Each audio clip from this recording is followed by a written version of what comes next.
Balik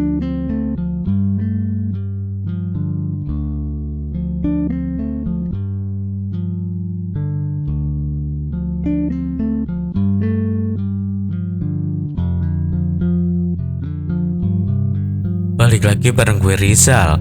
Kali ini RCL Stories akan menceritakan alur film berjudul Damka. Arjun Pathak adalah seorang penyiar televisi. Suatu hari, dia ditelepon oleh seorang pria yang mengatakan namanya adalah Ragubir. Dia memprotes pemerintah yang mempekerjakannya karena tak meminta maaf kepada temannya yang tewas tenggelam di laut. Dia berencana akan meledakkan bom di jembatan Siling. Tak berselang lama, suara bom pun terdengar.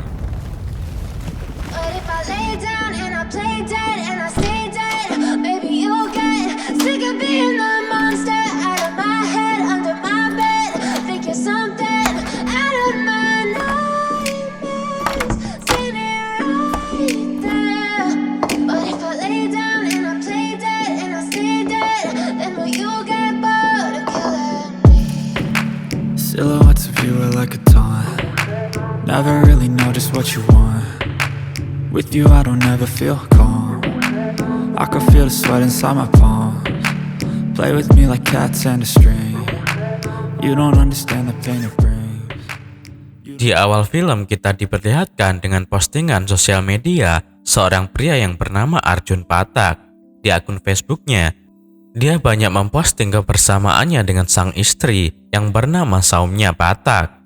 Mulai dari memposting momen pernikahan mereka dan juga hari-hari yang telah mereka lewati bersama. Tidak hanya itu, di sini Arjun juga memposting video-video ketika mereka sedang bekerja, di mana di sini Arjun bekerja sebagai pembawa berita di sebuah stasiun televisi, sedangkan Saumya bekerja sebagai reporter lapangan di stasiun TV yang sama dengan suaminya. Kehidupan rumah tangga mereka terlihat bahagia dan harmonis. Saumya sangat berperan penting terhadap karir suaminya Arjun. Dia selalu mendukung dan memotivasi suaminya untuk lebih baik dalam bekerja, sehingga Arjun sering mendapatkan penghargaan sebagai pembawa berita terbaik. Tapi pada suatu ketika, entah apa sebabnya belum jelas, karir Arjun tiba-tiba anjlok dan dia diturunkan menjadi penyiar radio di stasiun TV yang sama di tempat di mana dia bekerja sebelumnya. Hal itu juga berdampak buruk bagi rumah tangganya karena gengsi antara Arjun dan Saumya tidak ada yang mau meminta maaf duluan. Akhirnya, Arjun berencana untuk mengakhiri rumah tangganya bersama Saumya. Dia juga terlihat sudah mempersiapkan dokumen-dokumen yang diperlukan. Tak lama setelah itu, Arjun diminta untuk bersiap-siap oleh rekannya karena siaran radio akan segera dimulai. Dan topik dalam berita yang akan dibawakan oleh Arjun kali ini adalah pajak perusahaan. Kemudian penelepon pertama masuk. Dia mengaku bernama Ragubir Mata dari Mumbai, seorang pekerja konstruksi. Ragubir mengeluhkan tagihan listrik yang sangat mahal untuk rakyat miskin yang hanya bekerja sebagai buruh konstruksi sepertinya. Lalu Arjun mengingatkan kalau topik mereka kali ini adalah pajak, bukan soal listrik. Tapi si penelepon bersikeras dan berkata bahwa rakyat miskin juga membayar semua tagihan seperti halnya orang kaya. Dia baru pendapat seharusnya pemerintah menggratiskan listrik untuk orang miskin sepertinya. Mendengar hal itu, rekan kerja Arjun meminta untuk memutuskan telepon si pria. Setelah itu, Arjun mempersilahkan telepon kedua untuk menyampaikan pendapatnya. Tak lama kemudian, suara Ragubir kembali terdengar. Sepertinya dia berhasil menghack sistem channel radio tempat Arjun sedang siaran. Si pria bertanya kenapa mereka mematikan teleponnya. Dia mempertanyakan kenapa mereka tidak mau mendengarkan keluhan orang miskin. Si pria tadi semakin emosi karena Arjun tetap tidak mau mendengarkannya. Lalu tiba-tiba dia berkata bahwa dia punya bom yang akan diledakkan di jembatan Siling, Mumbai. Tapi Arjun menganggap itu hanyalah sebuah prank. Karena emosi, Arjun mengeluarkan kata-kata kasar kepada sang pria. Tak lama setelah itu, terdengar suara ledakan yang getarannya sampai terasa ke gedung tempat Arjun sedang siaran. Dan benar saja, terjadi pengeboman di jembatan Siling. Ragubir kembali menelepon. Dia hanya mengatakan 15 menit lagi dia akan menelepon kembali. Arjun berencana melaporkan kejadian ini pada polisi, tapi tiba-tiba dia mempunyai ide untuk menjual berita itu kepada bosnya yang bernama Ankita dengan syarat dia harus kembali menjadi penyiar utama di televisi, dan dengan begitu karirnya akan membaik seperti semula. Arjun diam-diam menghubungi Ankita dan membuat kesepakatan. Ankita pun menyetujui permintaan Arjun untuk menjadi penyiar utamanya. Dia mempersiapkan krunya dan pergi menemui Arjun. Di sisi lain, Arjun mencoba menghubungi Sumnya, tapi tak ada respon. Kemudian dia mengirimi voice note kepada istrinya. Setelah itu, Arjun bersiap-siap untuk melakukan siaran. Tak lama, Ragubir kembali menelepon. Ragubir mempertanyakan kenapa suaranya tidak terdengar di radio. Arjun menjawab teleponnya akan disambungkan langsung ke siaran televisi. Mereka akan jeda terlebih dahulu, kemudian beberapa menit ke depan, Ragubir diminta untuk menelepon kembali. Dia pun setuju. Ankita terlihat datang dengan kru yang terbaik, bahkan ia mengusir rekan kerja Arjun sebelumnya. Dia juga mencoba menghubungi Soumya yang berada di TKP. Mengetahui hal itu, Arjun sepertinya tak terima kenapa Soumya yang ditugaskan ke lokasi. Dia sepertinya khawatir dengan keselamatan Soumya, karena bagaimanapun Soumya masih berstatus jadi istrinya. Tapi Ankita tidak memperdulikan hal itu. Dia hanya memperdulikan ambisinya agar rating stasiun televisinya naik. Sambil bersiap-siap, Arjun juga diberikan pin oleh bosnya tentang apa yang akan dibahas ketika siaran berlangsung. Karena merasa karirnya telah kembali naik, Arjun meminta rekan-rekannya untuk mengatur semuanya sesuai dengan apa yang diinginkan, mulai dari judul berita dan lainnya. Siaran pun dimulai, telepon disambungkan ke Pak Ragubir. Baru saja dimulai, tiba-tiba Ragubir meminta bayaran kepada Arjun karena dia telah bersedia agar suaranya ditampilkan di televisi. Kemudian Arjun mematikan siarannya dan melakukan telepon pribadi untuk menanyakan apa maksud perkataan Ragubir. Si pria lalu berkata dia ingin meminta bayaran sebanyak Rp2.179.245 atau setara dengan 400 juta karena menurutnya setelah ini pasti rating dari stasiun televisi tempat Arjun siaran akan naik dan menjadi yang pertama. Tapi Arjun sepertinya tidak mau membayar si pria. Lalu si pria berkata akan pindah ke stasiun TV yang lain. Demi rating yang tinggi, Ankita pun mentransfer uang untuk Ragubir sesuai dengan permintaannya. Arjun seakan tak percaya hal itu. Lalu Ankita berkata, tingkatkan saja rating kita dan kamu akan mendapatkan jam tayang utamamu. Ragubir pun setuju untuk memulai siaran karena dia telah menerima uangnya.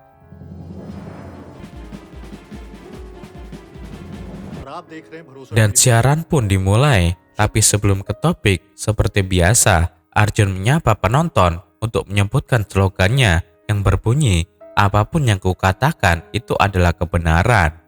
Arjun mulai ke topik dan berbicara dengan Ragubir. Dia bertanya, kenapa Ragu mengebom jembatan Siling? Ragu menjawab, karena dialah yang mengerjakannya 20 tahun yang lalu. Dan jujur, dia rela melakukan pekerjaan apapun untuk menafkahi keluarga dan mendidik anak-anaknya. Jembatan Siling dibuat pada tahun 2000 dan diperbaiki 2 tahun yang lalu. Dia juga diberitahu tentang program-program besar di kota. Lalu Arjun bertanya, apakah program yang dimaksud adalah investasi di KTT India? Tapi sepertinya Ragubir tidak menghiraukan apa perkataan Arjun. Dia terus saja menceritakan apa yang terjadi pada saat itu. Di lokasi saat dia bekerja, saat itu hujan deras dan badai. Walau begitu, mereka tetap bekerja dan tidak disediakan perlengkapan keselamatan yang layak. Mereka juga sudah memberitahu pihak yang bertanggung jawab bahwa itu bahaya untuk keselamatan. Namun mereka tetap saja dipaksa bekerja semalaman. Dan jika cepat selesai, mereka akan mendapatkan bonus sebanyak Rp1.000. Dia juga memprotes pemerintah yang hanya memperhatikan iklan yang memberitakan tentang kemajuan negara. Lalu bos meminta Arjun untuk memancing emosional Raghubir. Si pria kembali bercerita bahwa pada saat badai, ada 3 rekannya yang menjadi korban. Mereka terjatuh ke laut dan tak terselamatkan. Karena orang yang seharusnya bisa menyelamatkan mereka sibuk menyambut para naratama. Hanya demi 1.000 rupiah nyawa taruhannya. Bukankah itu harga makan siangmu? Begitu ungkap si pria. Mereka juga tidak diberi kompensasi. Tak ada permintaan maaf dari pihak terkait dan juga tidak ada yang memperhatikan nasib keluarga yang mereka tinggalkan. Arjun terlihat iba mendengar perkataan Raghubir dan dia bertanya apakah semua ini dilakukan agar pemerintah mendengarkan permintaannya. Semuanya bisa direalisasikan di saluran televisi ini, ungkap Arjun. Raghubir kembali berkata dia telah melakukan semuanya demi negara, tapi negara hanya bisa meludahinya. Dan juga berkata jika mereka mengerti maksudnya, maka segera hubungi Patil. Arjun sempat bingung siapa yang dimaksud. Ternyata maksudnya adalah Menteri Jaidev Patil, karena dialah yang bertanggung jawab atas semua ini. Dia ingin Pak Menteri meminta maaf secara live kepada keluarga korban agar semua warga tahu bahwa ada harapan untuk sebuah perubahan. Lalu Arjun memberitahu bahwa dia tidak bisa memenuhi permintaan si pria. Si pria pun berkata, haruskah aku memberitahu penonton bahwa kau telah memakiku sebelum panggilan ini? Bos marah mendengar hal itu, lalu meminta Arjun untuk keluar dari tempat siaran dan meminta penyiar lain untuk menggantikan Arjun. Arjun sangat kesal, siaran pun dilanjutkan oleh penyiar lain. Namun ternyata Raghubir tidak ingin berbicara dengan orang lain selain Arjun. Bahkan dia berkata jika tak dituruti, maka akan terjadi ledakan yang lain. Ternyata ada bom di mic penyiar tadi. Siaran pun dihentikan sementara. Setelah itu, bos meminta Arjun untuk melanjutkan siaran. Arjun setuju dengan catatan dia yang akan membawakan berita sampai akhir. Siaran segera dimulai dan disambungkan dengan Somya yang berada di TKP. Tapi sebelum itu, Raghubir kembali menelepon dengan sambungan telepon pribadi. Arjun mengatakan kalau si pria ini sudah gila. Kenapa dia bisa melakukan hal itu? Tak lama Raghubir juga memberitahu bahwa dia di dalam earphone yang dipakai Arjun sudah terpasang bom. Arjun sangat terkejut mendengarnya. Hal itu tidak diketahui oleh rekan yang lain. Si pria sepertinya sangat mengenal Arjun. Dia mengetahui segala halnya tentang Arjun. Arjun semakin panik. Bosnya meminta Arjun untuk tenang dan tanpa mengetahui bahwa nyawa Arjun dalam bahaya. Si pria meminta Arjun untuk melakukan semua ini agar pihak terkait mendengar keluhannya dan akan viral di seluruh sosial media. Raghubir juga berkata pada Arjun, lakukan tugasmu, maka aku tidak akan menyakitimu. Di TV terlihat Somya yang sedang meliput berita di TKP. Raghu mengancam jika menteri tidak datang, maka semua akan mati. Arjun melanjutkan siaran dan mencoba menghubungi Somya, tapi tak ada jawaban. Si pria kembali memaksa untuk menghubungi menteri dan memberi waktu hanya 10 menit. Menteri harus datang dan meminta maaf secara langsung di TV. Akhirnya Arjun menuruti permintaannya. Dia pun kembali meminta Arjun untuk menghubungi si asisten Pak Menteri. Bos melarangnya, tapi Raghubir terus mengancam Arjun. Tidak ada pilihan lain. Lalu Arjun mencoba menghubungi asisten menteri.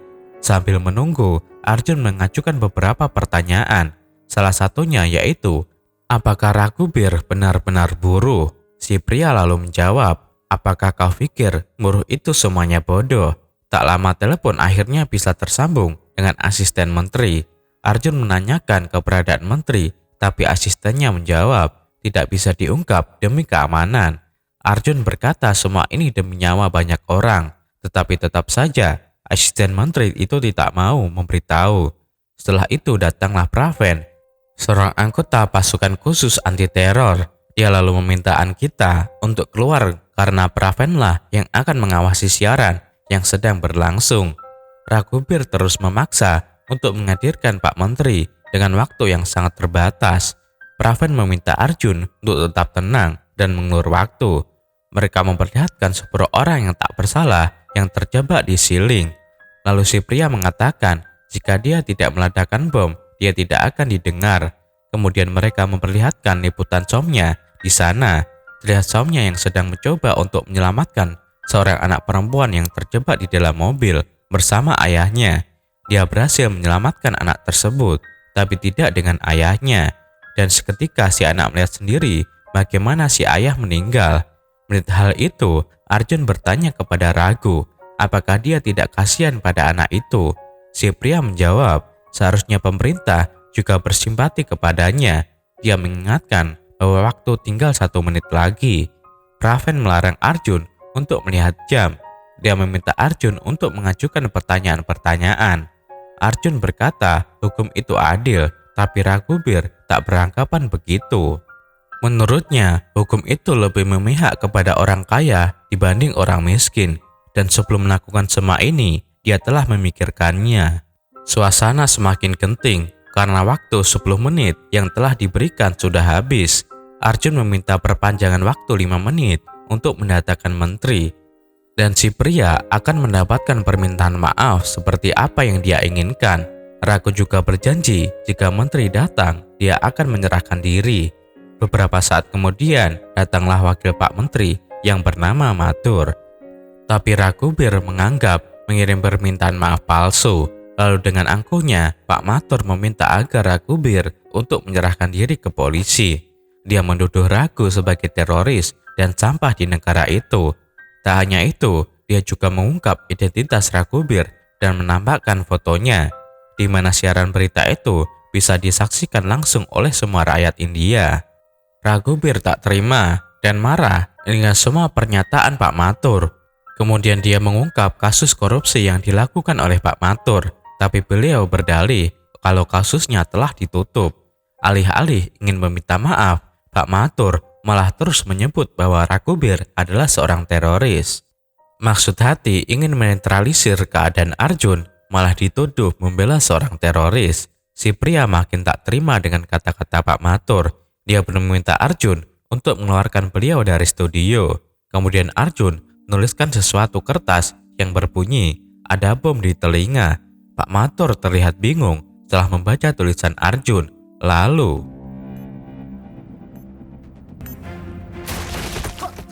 Arjun sangat syok melihat kejadian itu. Kemudian Praven dan anak buahnya menuju ke ruangan siaran. Dia menanyakan apa maksud dari tulisan Arjun. Arjun lalu memberitahunya bahwa ada bom yang dipasang di dalam earphone yang dipakai. Jika dia bergerak, bom itu akan meledak. Itu artinya Raghubir telah mengawasi seluruh gerak-geriknya. Setelah itu, Praven pergi memanggil pejinak bom dan memberikan HT kepada Arjun agar dapat menghubunginya. Ankita memanfaatkan kesempatan itu untuk mengambil alih ruangan siaran. Dia meminta Abdul untuk melanjutkan siarannya. Arjun sempat menolak, tetapi Ankita terus saja memaksa dan berkata, jika berita tak dilanjutkan, maka rating stasiun TV mereka akan disalib oleh channel lain. Dia terus saja meyakinkan Arjun untuk meneruskan siarannya dan bertanya tentang prinsip sebagai pembaca berita kepada Arjun untuk membangkitkan rasa percaya dirinya. Kemudian Arjun menarik nafas dalam-dalam dan mengatakan slogannya berkali-kali. Tak lama Raghubir kembali menelepon, menanyakan tentang keadaan Pak Menteri. Kalau tidak, dia akan meledakkan bom lagi di jembatan. Arjun lalu meminta waktu 1 menit sebelum siaran dimulai. Dia menghubungi Praven untuk menanyakan kapan Menteri akan datang. Tapi Arjun merasa dibohongi oleh Praven. Arjun semakin panik dan terus memaksa untuk mendatangkan Pak Menteri. Praven lalu berkata, seharusnya sebelum kejadian, Arjun menelepon polisi, bukan malah siaran.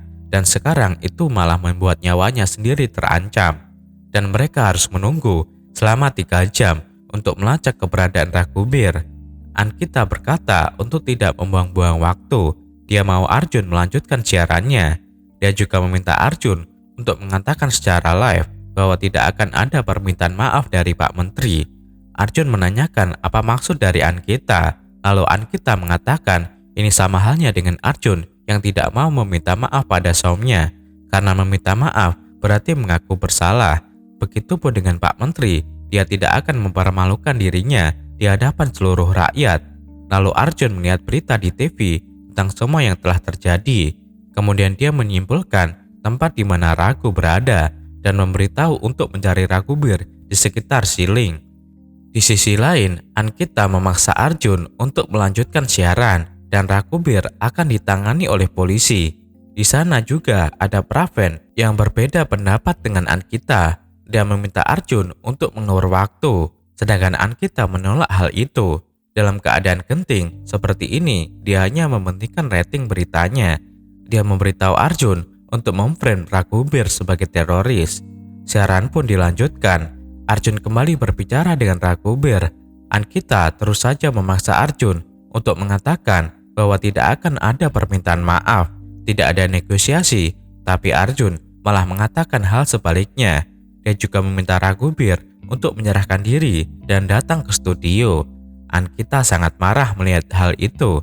Dia lalu menelepon channel saingannya dan memberikan berita hoaks tentang Arjun yang dianggap menerima suap. Sedangkan di sisi lain, Arjun terus berusaha berbicara dengan Raghu. Dia berkata, jika Raghu datang ke studio, dia akan mendapatkan permintaan maaf yang dia inginkan. Akan tetapi sepertinya Raghubir tidak percaya dengan perkataan Arjun. Dia malah mengatakan Arjun telah menerima suap seperti yang telah diberitakan. Ternyata stasiun TV saingan mereka menyebarkan berita hoaks tentang Arjun. Mereka menuduh Arjun telah menerima suap dan menutupi sebuah berita. Si bos kembali memberikan pilihan kepada Arjun agar bisa menjadi penyiar utama lagi. Tapi sepertinya Arjun sudah tidak memikirkan hal itu. Dia mengkhawatirkan nasib para sandera. Melalui siaran TV, channel saingan, mereka terus saja mencacar Arjun dengan pertanyaan-pertanyaan yang memojokkan tentang suap yang diterima oleh Arjun. Lalu Ankita mengecek rating mereka telah melejit dengan berita hoaks tentang Arjun. Dia pun mengucapkan selamat tinggal kepada Arjun. Di sini, Raghubir terdengar makin marah. Dia berkata seandainya ada satu orang dari pemerintah yang meminta maaf, maka semua ini tidak akan terjadi. Dia malah menuduh semua channel berita itu berbohong. Lalu Arjun menjelaskan apa yang sebenarnya dilakukan oleh penyiar berita itu adalah sebuah drama demi sebuah rating, dan dirinya sekarang menjadi korban karena memilih untuk menolong Raghubir, sehingga mereka menyebar berita hoaks tentang dirinya. Dia juga berjanji bahwa menteri akan datang. Kemudian ditunjukkan laporan dari Somnya di TKP. Dia terus berusaha untuk bernegosiasi dengan Raghu, tapi karena Pak Menteri tak kunjung datang, akhirnya dia kembali meledakkan jembatan Siling. Suasana makin kacau. Somnya dan Arjun masih terus mencoba untuk bernegosiasi dengan Raghu. Setelah sekian lama, inilah pertama kalinya Arjun dan Somnya berkomunikasi. Terlihat Somnya terus berusaha untuk membujuk Raghu. Dia meminta Raghubir untuk melepaskan para sandera dan akhirnya Raghu setuju. Somnya pun berterima kasih kepadanya. Syukriya Raghubirji. Syukriya. Arjun lalu mengatakan kepada Somnya bahwa semua akan baik-baik saja dan mereka akan kembali bersama. Helikopter penolong pun datang. Belum sempat menyelamatkan diri, jembatan Siling malah roboh. Arjun dan rekannya berusaha untuk menghubungi Somnya, tapi tak ada jawaban. Arjun sangat marah pada Raghubir. Kemudian Raghu meminta maaf. Raghu berkata dia hanya ingin satu permintaan maaf. Tapi di suasana seperti ini, para menteri tak datang. Telepon pun diputus. Arjun terlihat sedih. Tak lama, Praven menelepon. Dia memberitahu bahwa mereka akan segera menangkap Raghu di gedung yang berada di sebelah tempat mereka siaran. Setelah itu, Raghu kembali menelepon. Dia memberitahukan bahwa semuanya belum selesai. Dia akan meledakkan bom di gedung sebelah tempat di mana para polisi mencarinya. Mendengar hal itu, Arjun berusaha untuk memberitahu Praven, tapi semuanya terlambat.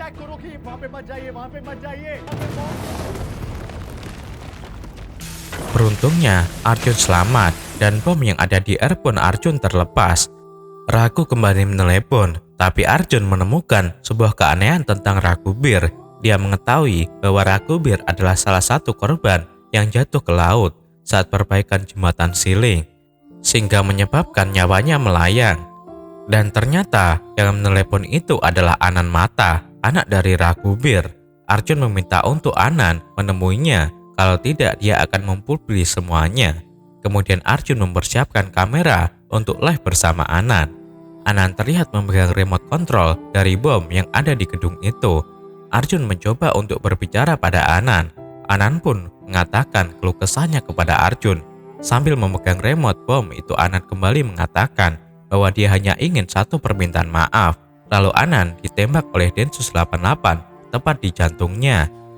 Arjun semakin syok melihat itu, sementara di TV diberitakan tentang Arjun yang dituduh bekerja sama dengan teroris. Kemudian dia mencoba menghubungi bosnya Ankita. Dia berkata telah melakukan semua untuk channel berita mereka, tapi kenapa dia menjadi korban? Ankita lalu menjawab, memang harus ada yang dijadikan korban. Inilah yang namanya berita, begitu katanya. Lalu di televisi dikabarkan bahwa Soumya telah tewas akibat runtuhannya jembatan Siling. Arjun terlihat makin putus asa. Dia kembali teringat kebersamaannya dengan sang istri yang mengajarinya tentang cara membawakan berita. Setelah itu, dia mengirim voice note pada sang istri dan meminta maaf. Sementara Densus 88 sudah terlihat memasuki gedung dan akan menangkap Arjun. Tapi Arjun yang sudah putus asa memilih meledakkan bom yang ada di gedung itu.